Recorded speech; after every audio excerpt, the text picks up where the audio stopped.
I te mata te whakataetai riki I pū o te ao a te tira Kiwi Ferns ki Piritana Nui I tēnei wiki. Me te wiki tōrea o tā rātou tira ki te kapa wiwi e whā te kauma ono ki te kore. Ai whakamārama mai I nā take riki o te wā kia huri tātou kia Patara Berryman, kai te poho o te ao riki Māori I tēnei wā ki rāhui pōkeka. Nau mai Patara, tūtahi ake ko waima nā tino kai tākaro o tērā kemu kia wiwi ki tō titiro, te kemu wani ia wiwi me ngā ferns. Kaore tū atu pia Racing McGregor, ko ia te teho ngā tino, kamutu e whakawhiwhia ki te Daily Emmy tēnei tau.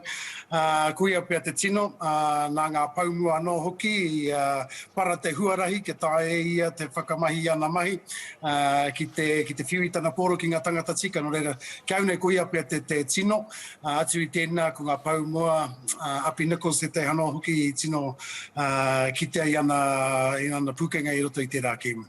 Nā, hei tērā wiki, hei te ato o te mane, ka tuki te kapa Kiwi Ferns ki ngā kuki airani, ara te kapa I tūraki kinotia e nā toa te wainga Chanticleers e whitu te kau mā whā ki te kore. Kia whakaaro, ka piki te kemu ana kuki airani ki te kapa Ferns? Kaore, kore, wawata tia nei ngā kuki airani kia pērā, engari, he tino kapa pakari tēnei kapa Kiwi Ferns I tēnei tau. Te nuinga o rātau, ko whai whea ko I roto I te whakataetai NRLW, no reira, ka ua pia ki te kite I te rā kapa o te kuki airani e tūraki nei I tō mātou nā kapa, no reira, ka aroha pia kia rātau. Nā, I roto I te kemu whakamutunga o tēnei wāhanga katu a tērā praere ko katu taki anō nā Chanticleers me te kapa Ferns ki te whakakā no I tērā tūhono nā wēnei whenua I rua o te moana tā pokopoko a tāwhaki. Koe nei tonu te māti ka whakawā pai I nā kapa e rua I tēnei whakataetai? Tika rawa atu nei. Ka tae tau tātou kapa ki te tūraki I ngā Chanticleers. Engari, he mea anō te whakatinana I tērā o ngā wawata. Ki te rārangi pai ngā whetū, mena kua rārangi pai ngā raki. Kei te whiti mai a tamanu I te rā ka tae. Engari, pēra tāku I kōrero nei ko tēnei te tino kapa o ngā Kiwi Ferns I roto I ngā tau katoa. He tākaro ana ngā wahine tēnei kēmi. No reira, he pakari, he matara te kapa nei ka tae e rata. Me karakia pai pia.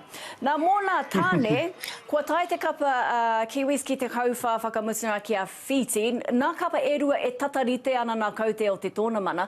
Nā hakua ko te kapa Kiwis, te kapa tuatahi I te auriki mōna tāne, a kene pea ka tūraki hea rātau e te kapa whiti a te rātapu e tū mai nei? Waka tae e whiti, I ki te roto I ngā tau ka hori.